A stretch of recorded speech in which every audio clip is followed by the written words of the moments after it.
listening to Talk with Lizzy. Hey there, my beautiful people. Welcome back to Talk with Lizzy. I am so incredibly happy to have your ears, your time, and your energy today. Go ahead and take a deep breath in with me right now. Let it out, and let's just be fully present here for the next 10 minutes. If you were with me last week for episode 2, we broke down the momentum mindset. We talked about how action precedes motivation and how keeping the train moving, even just a tiny bit every day, builds an unstoppable force. But let's be entirely honest. What happens when the train completely derails? What happens when you are riding high on that momentum, feeling like an absolute powerhouse, and then life happens?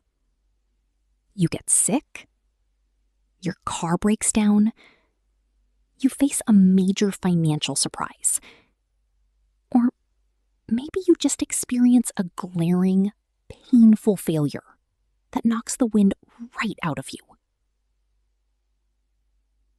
That's exactly where we are going today. Welcome to episode 3, the Setback Reset. Because starting is hard, and keeping momentum is a challenge. But dealing with a setback, that is where your new life is actually won or lost.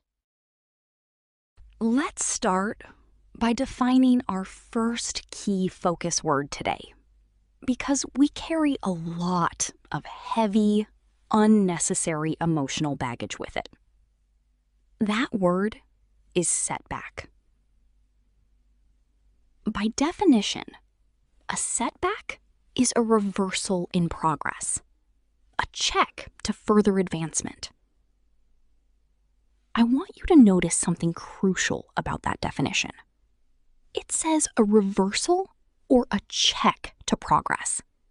It does not say the end of progress. A setback is a pause button. It is not a stop sign. It is a detour. It is not a dead end.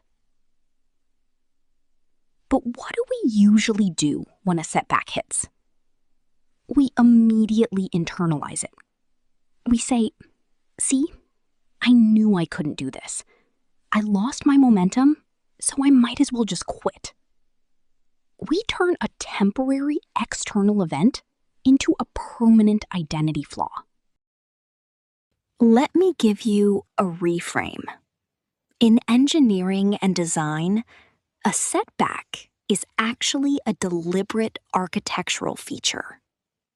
It's a step back in a wall or a building profile.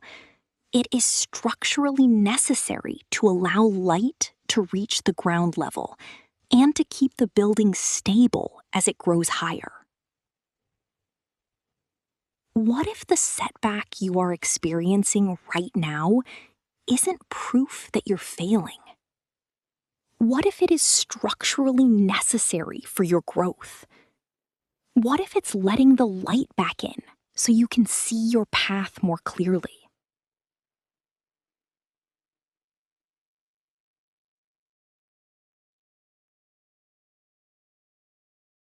When you look at it that way, a setback is just data.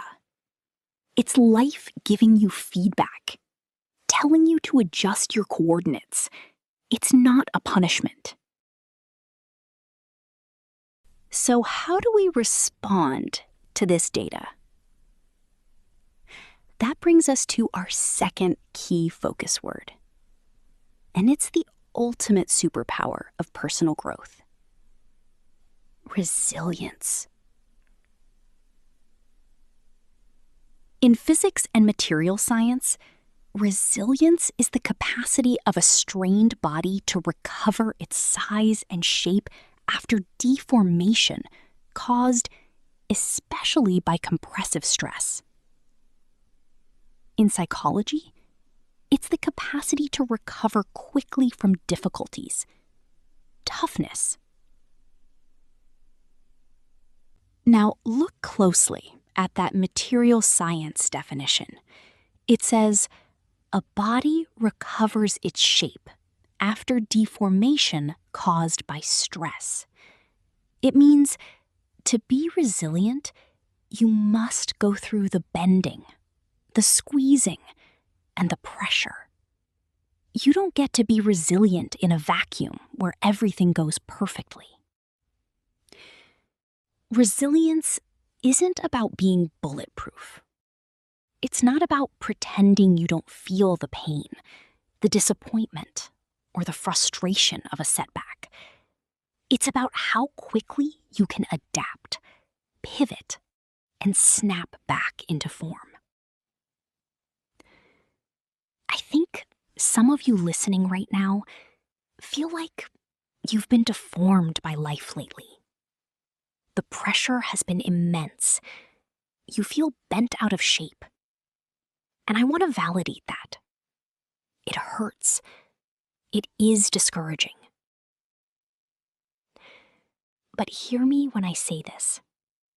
You are made of flexible, unbreakable material. The stress might bend you, but it does not have the power to break you unless you choose to stay down. Resilience is a muscle, and guess when that muscle gets built? Right now, in the exact moment where you feel knocked off course. I don't ever want to leave you with just nice ideas. Let's talk about how we actually build this resilience when a setback hits. I use a simple tool called the 3R process: recognize, reframe, and restart. 1. Recognize. Feel the feeling. Give yourself permission to feel disappointed. If you missed a deadline, lost a client, or slipped up on your habits, don't toxic positivity your way out of it. Sit with it for a moment. Say, this sucks, and I'm bummed out. Acknowledge it so you can move past it. 2. Reframe. Shift the perspective. Ask yourself the ultimate resilience question. What is this teaching me? If your momentum was broken, look at why. Was your pace unsustainable? Did you overcommit? Extract the lesson from the wreckage. 3. Restart. Make it ridiculously small. Do not try to jump back in at 100% capacity right away. If you took a week off from your goals, don't try to make up for it all in one day. Just take one tiny, microscopic action to get back in motion. Lower the barrier to entry so momentum can find you again. My challenge for you today is simple. If you are in the middle of a setback right now, do not look at it as a permanent reflection of your worth. Look at it as an invitation to flex your resilience muscle. You survived the starting line in episode 1. You learned how to build momentum in episode 2. And today, you are learning how to survive the storm. You are doing the work, and I am so damn proud of you for showing up. Thank you for spending these 10 minutes with me on Talk with Lizzy. If this episode hit home, please take a screenshot, share it on your social feed, and tag me. Tell me which of the 3 R's you're practicing today. Hit that subscribe button so you're right here with me next week for episode 4. Until then, give yourself some grace, stretch your resilience, and remember, the train hasn't stopped. It's just getting ready for a massive comeback. Have a beautiful week, everyone. Bye for now.